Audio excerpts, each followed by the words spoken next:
এই সিরিজটা অনেক অ্যাডিকটিভ একটা সিরিজ এবং রাজ ভাই খুবই স্মার্ট প্লে কোথায় করলো, ফার্স্ট এপিসোডটাই হচ্ছে ভেরি হুকিং এবং এই সিরিজটা কিন্তু ফার্স্ট এপিসোড থেকেই হিট। এমনটা না যে খুব পরে এসে আলোচনা হলো এরপর হিট হলো, বিষয়টা তা না। এত বেশি জনপ্রিয় হয়েছে ফাতেমা চরিত্রটি এবং আসলে আমার পুরো ক্যারিয়ারে আমি বলবো যে আমাকে মানুষ আস্তে আস্তে চিনেছে যে আপনি নাটক করেন বা আপনার নাম দীপা খন্দকার, এরকম ভাবে চেঞ্জটা এসেছে। কিন্তু কখনো কোনো বিশেষ কোনো ক্যারেক্টারের নাম ধরে এত বেশি রিয়াকশন পাওয়া, এভাবে বললেন এতটা না?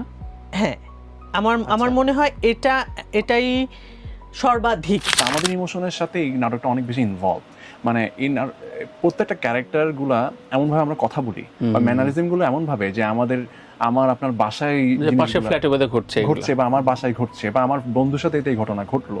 হ্যাঁ, তো এই প্র্যাকটিসগুলো খুব মানে আপনার কনসার্ন ওয়েতে রাজ ভাই কিন্তু ইনপুটটা দিয়ে পাশের রিক্সা থেকে আপনার নাটক দেখলাম, 29 পর্ব দেখলাম, 28 পর্ব দেখলাম, এরকম আর কি। ইভেন ভিখারি রাস্তায় ভিক্ষা করতে এসে ও টাকা চেয়ে বলছে আপনার নাটক দেখে আসলাম। মানে মানুষের কাছে আসলে এত বেশি কাছাকাছি মোবাইলের কারণে, ইউটিউবের কারণে যে তারা সবাই দেখছে।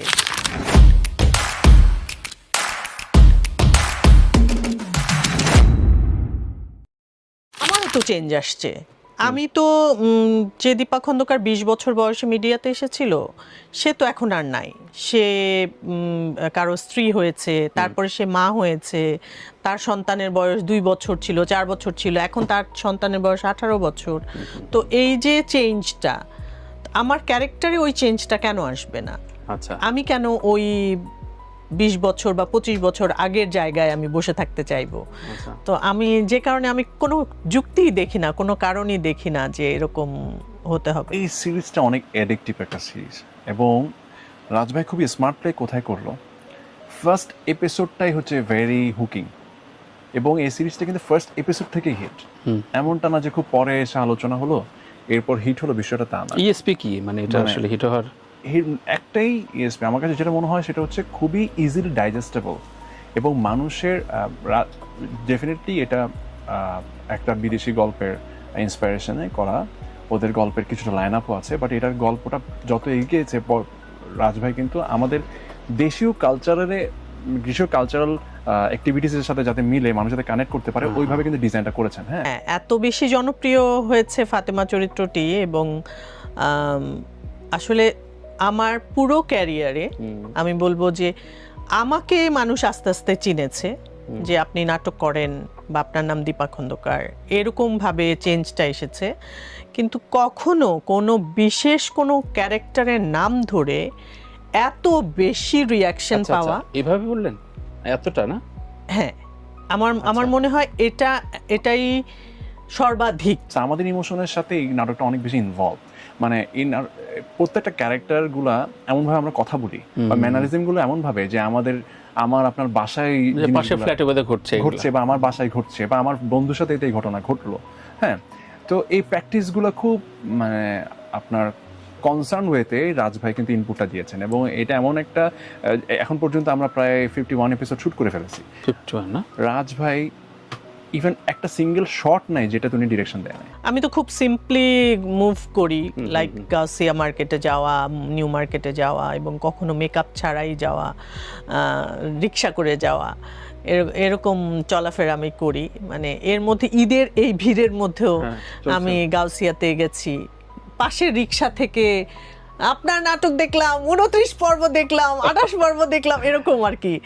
ইভেন ভিখারি রাস্তায় ভিক্ষা করতে এসে ও টাকা চেয়ে বলছে আপনার নাটক দেখে আসলাম। মানে মানুষের কাছে আসলে এত বেশি কাছাকাছি মোবাইলের কারণে, ইউটিউবের কারণে যে তারা সবাই দেখছে। সামটাইমস কিছু সিকোয়েন্সে রাজভাই আমাদের সাথে আলোচনা করি এখানে কি ডায়লগ হতে পারে সেটা ভিন্ন জিনিস, বাট সিকোয়েন্স তো আগে থেকে ডিজাইন করা। ডায়লগস হয়তো আমরা এদিক ওদিক করি সামটাইমস, যে ভাই না এটা বলি, এটা না বলি এটা বলি, হ্যাঁ বলো চলো এটা করি, অসুবিধা নেই, এটা হয়।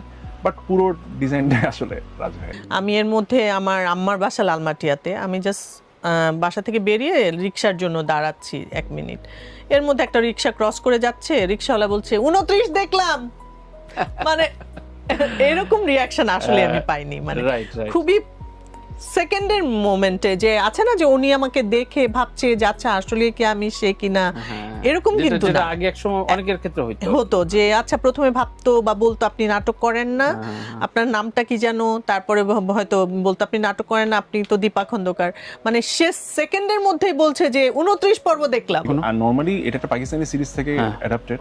আমি তো রাজ ভাইকে বললাম ভাই আমি তো সিরিজটা দেখি নাই, ওকে যদি না দেখে থাকো দেখিওই না, আচ্ছা আচ্ছা মানে এটা দেখার দরকার নেই, আমি জাস্ট তোমাদেরকে বলে নিলাম যে এটা আমি এটা কজ এটা তোমাদের জানা দরকার গল্পটা কোত্থেকে আসছে এই এতটুকু, আচ্ছা কারণ পুরো জিনিসটা তো আমার ডিজাইন করা, Right, আর শেষ পর্যন্ত আমরা ওদের মতো যাচ্ছিও না, এখানে অনেকগুলো ক্যারেক্টার আছে যেটা ওই গল্পে ছিল না।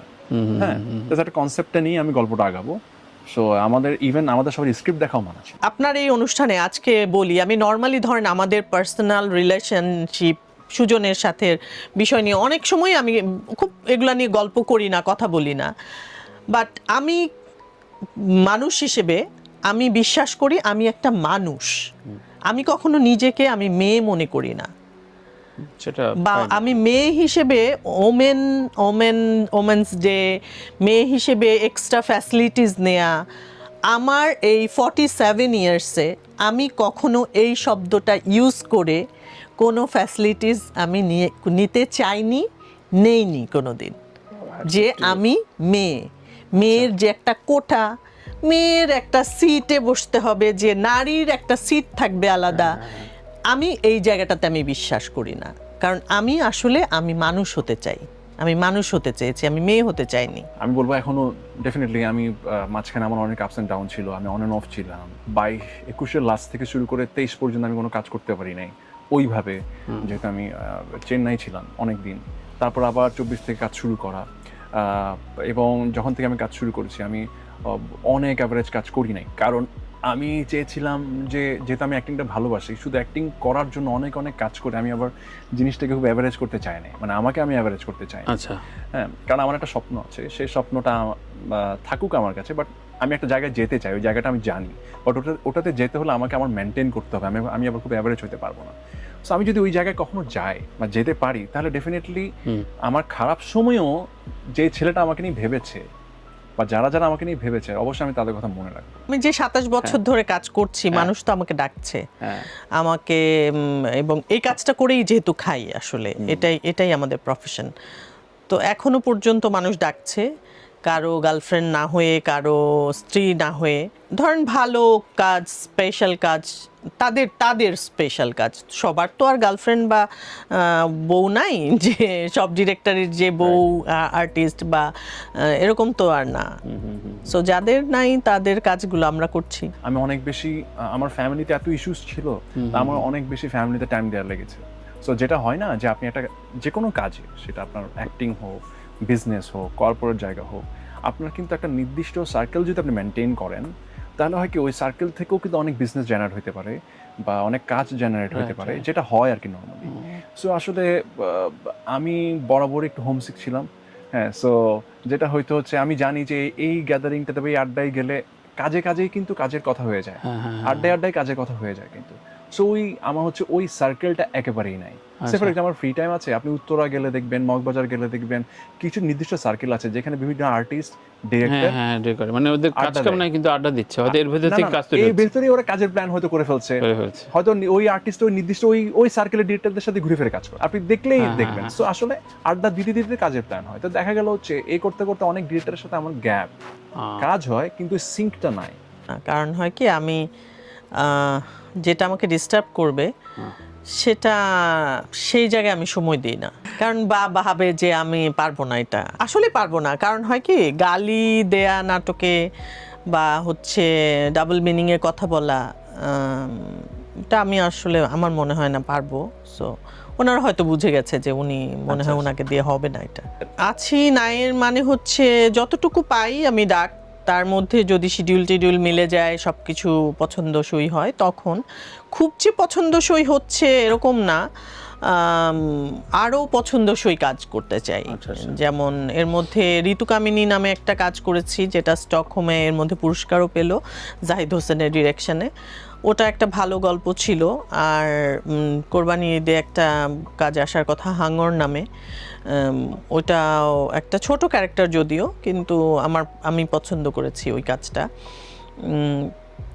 তার এগুলোর বাইরেও আসলে ডিফারেন্ট কিছু কাজ করতে চাই। আমি বলবো না যেতেই হবে, আমার কাছে মনে হয় যে এটা সবাই সবার কমফোর্ট জোনটাতেই আসলে কাজ করতে পছন্দ করে। হয়তো আমি যদি তখন না গেলে সোশ্যাল না, ওর ছেলেটা সোশ্যাল না, তাই না? সোশ্যাল না, বা ওর সাথে তো আমার সিং নেই, ও তো এখানে আসেন, ওকে তো আমি চিনি না বা জানি না, ওর সাথে কাজ করবো বাধ্য। আমি তো ওর সাথে আছি, ওকে সাথেই করে ফেলি কাজটা। আচ্ছা, ওর সাথে তখন বা প্রোডিউসারের সাথে কথা বলতে গেলে হয়তো ওর সার্কেলের ছেলেটাকে ও প্রমোট করছে, রাইট, ভাই ওকে নেন ওকে নেন, হয়তো প্রোডিউসার আমার কথা বললো না ভাইয়া ওর সাথেই করি। হ্যাঁ, তো এই জায়গাটা হয়তো ক্রিয়েট হয় আর কি। তো একদমই। দিন শেষে তো মানে এটা হয়তো অনেকের জন্য সহজ জিনিসটা মেনটেন করা, বা আমার জন্য একটু হয়তো বরাবরই কঠিন ছিল আর কি।